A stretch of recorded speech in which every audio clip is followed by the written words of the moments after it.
Toby will introduce the Premier Ministre Charest. Here he is, Toby Heaps. Toby. It's my great honor to introduce the 29th Premier of Quebec. While climate change and green energy are now issues du jour, Premier Charest has been one of the planet's leading forces for sustainable development since first cutting his political teeth leading the Canadian delegation at the 1992 Earth Summit in Rio.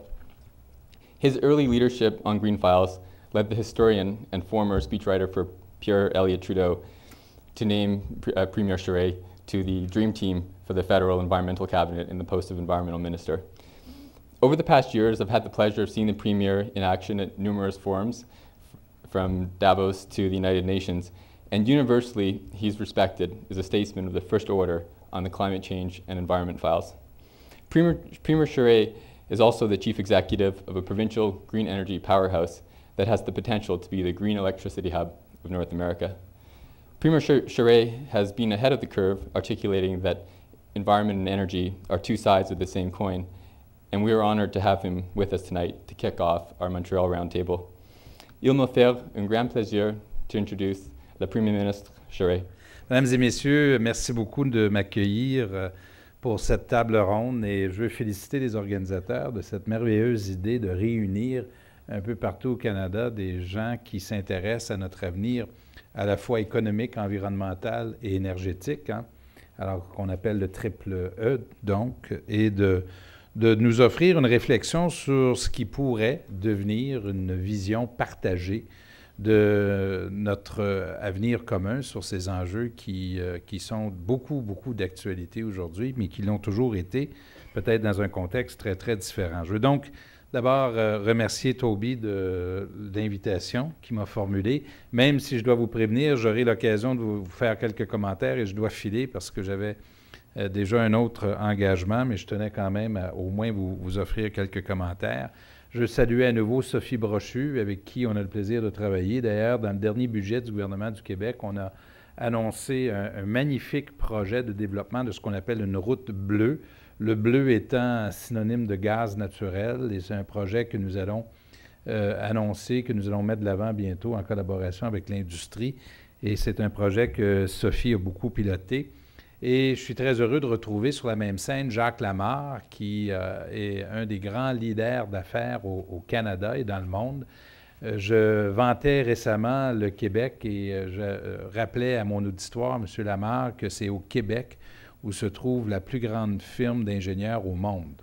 Et donc, vous avez touché à ces questions-là d'économie, d'environnement et d'énergie, et vous avez été un acteur de premier plan dans la réalisation d'un certain nombre de projets, incluant des projets au Québec, et je suis très heureux de vous retrouver. Finalement, Hugo Séguin de chez Équiterre, avec qui on a le plaisir de travailler également, nous étions ensemble à Copenhague. Nous serons ensemble, j'espère, à Cancun également.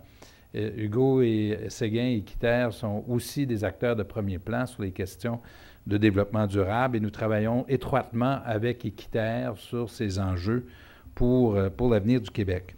La première remarque que je voulais vous faire aujourd'hui, c'est le contexte exceptionnel où nous nous trouvons, vraiment le contexte unique pour discuter et pour aborder ces enjeux. You know, the context in which we are is really unique, and I'm among those who believe that we are facing, and we faced a very important economic crisis recently, and we're also facing, I think, an environmental crisis. And yes, I am among those who think they are of equal importance and that they are in fact linked, and that we need to recognize that linkage.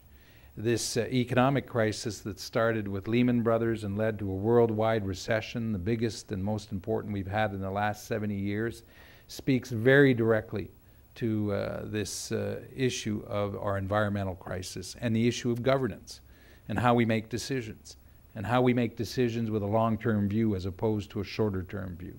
And that's one of the challenges that all governments face.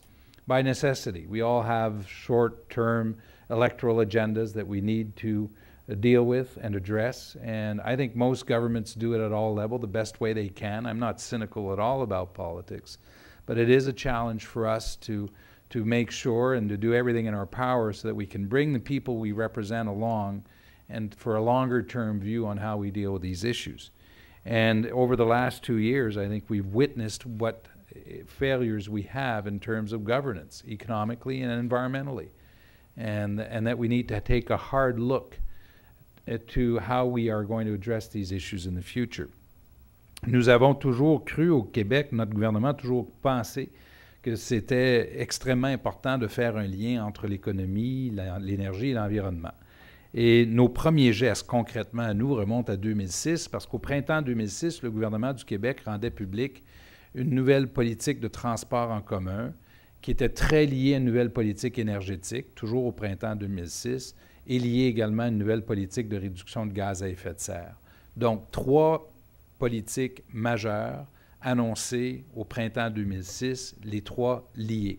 Et ils ont été développés ensemble, les 3 simultanément, parce que nous voulions une perspective où on reconnaissait les liens d'un à l'autre.